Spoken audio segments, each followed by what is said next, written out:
ஆதாரம் இருக்கான்னா 30 வருஷத்துக்கு முன்னாடி யார் யாரெல்லாம் சைக்கிள்ல வந்து அரசியலுக்குள்ள வந்தாங்களோ, இன்னைக்கு யார் யாரெல்லாம் மெடிக்கல் காலேஜ் கட்டிருக்காங்களோ, யார் யாரெல்லாம் இன்ஜினியரிங் காலேஜ் கட்டிருக்காங்களோ, யார் யாரெல்லாம் பெரிய பெரிய பங்களா வந்து அரசியல் வந்து கட்டிருக்காங்களோ, அங்கதான் உண்மையான ஆதாரம் மக்கள் பார்வையில் இருக்கு.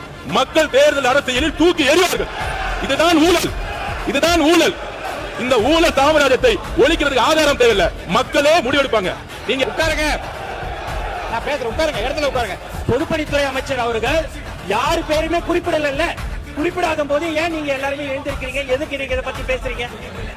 ஏன் அண்ணன் எந்திரிக்கிறாரு, மலை பத்தி பேசினா அண்ணன் எந்திரிக்கிறாரு. ஏன் பதட்டமாவாதீங்க, திமுக பதட்டமாவாதீங்க. என் பேர் சொல்லுவாங்க, என் பேர்ல ஒண்ணுமே இல்ல. ஆனா அவங்களுடைய குடும்பத்துல இருக்கவங்க பேர்ல மெடிக்கல் காலேஜ் இருக்கும், இன்ஜினியரிங் காலேஜ் இருக்கும். இதெல்லாம் எங்க வந்துச்சுன்னா இந்த மாதிரி மலைகளையும் இந்த மாதிரி மைன்ஸ்லயும் பினாமிகளை போட்டு